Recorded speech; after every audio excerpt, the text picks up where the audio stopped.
तो मित्रों नमस्कार। जैसा कि हम लोग पढ़ रहे हैं राजस्व परिषद। आपने हमारे इसके पहले वीडियो में देखा राजस्व परिषद के बारे में कैसे क्या था। तो अभी जो है हम आपको बताने जा रहे हैं राजस्व परिषद की संरचना।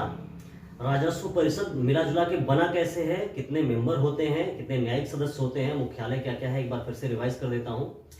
और जैसा कि मैं आपकी जानकारी के लिए बता दूं कि ये जो ग्राम समाज एवं विकास है इसकी एक प्लेलिस्ट होगी जिसमें आपको सारे कंटेंट मिलेंगे और एग्जाम ओरिएंटेड कंटेंट होंगे जो पूछे जाएंगे एक्चुअली में।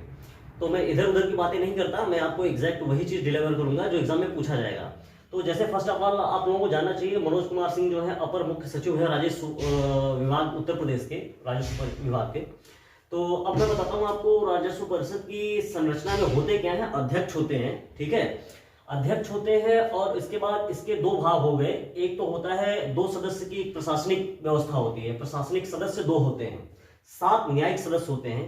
और जैसा कि मैंने आपको पहले बता दिया था कि 1947 और 98 में जो है 2 भाग में डिवाइड हो गया था।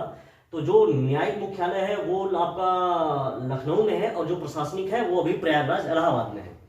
तो न्यायिक 7 न्यायिक सदस्य होते हैं जिसमें मंडलायुक्त होते हैं, अपर मंडलायुक्त होते हैं, डीएम होते हैं, अपर जिलाधिकारी मतलब एडीएम होते हैं, उप जिलाधिकारी एसडीएम होते हैं, तहसीलदार, नायब तहसीलदार और राजस्व निरीक्षक प्लस लेखपाल। लेखपाल सबसे निचली इकाई है राजस्व परिषद की।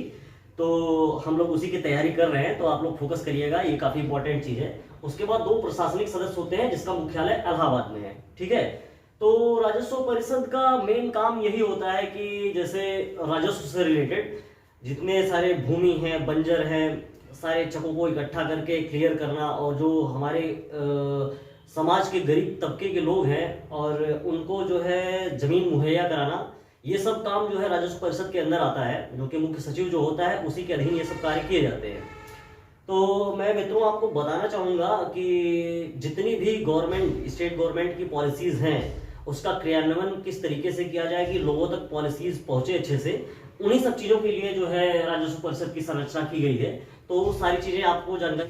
तो जैसा कि मित्रों हम लोग थोड़ी डिटेल्स में जानकारी ले लेते हैं राजस्व न्यायालय के बारे में।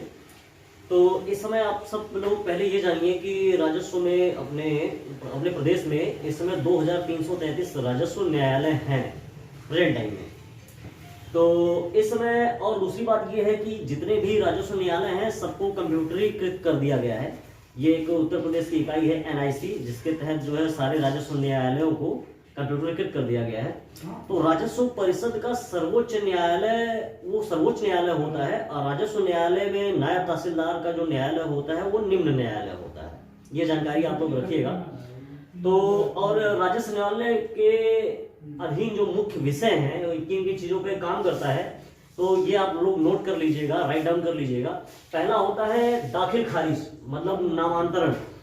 जैसे कोई जमीन लेता है खरीदता है तो उसमें खारिज दाखिल कराया जाता है कि फलाने की जमीन थी, अब हमने लिखा ली है तो उसका खारिज दाखिल किया जाएगा, नामांतरण उसके जगह से मालिकाना हक को हटा के दूसरे का जो लिया है उसका छाप दिया जाता है, वो होता है खारिज दाखिल।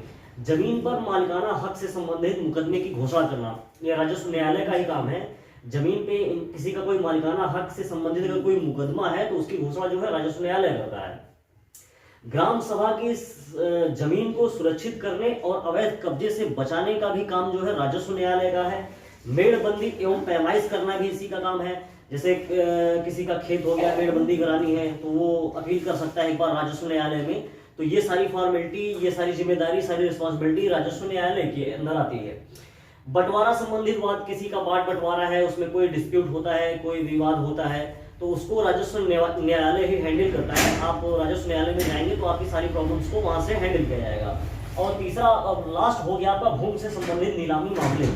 अगर जमीन से संबंधित कोई नीलामी मामला है तो उस डिपार्टमेंट को वो भी जो है राजस्व न्यायालय ही देखता है। नीलामी से रिलेटेड कोई भी मामला है तो वो यही देखता है।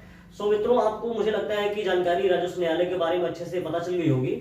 आपको अगर कोई जानकारी अधूरी लगे तो दोबारा से वीडियो को रिवाइंड कर लीजिएगा, चेक कर लीजिएगा, देख लीजिएगा। तो ये इंपॉर्टेंट है, लेखपाल एग्जाम के पॉइंट ऑफ व्यू से काफी इंपॉर्टेंट है। सो मिलते हैं नेक्स्ट ब्लॉग में, नेक्स्ट वीडियो में। तब तक के लिए जय हिंद। आप लोग स्टडी करते रहिए। Bye bye.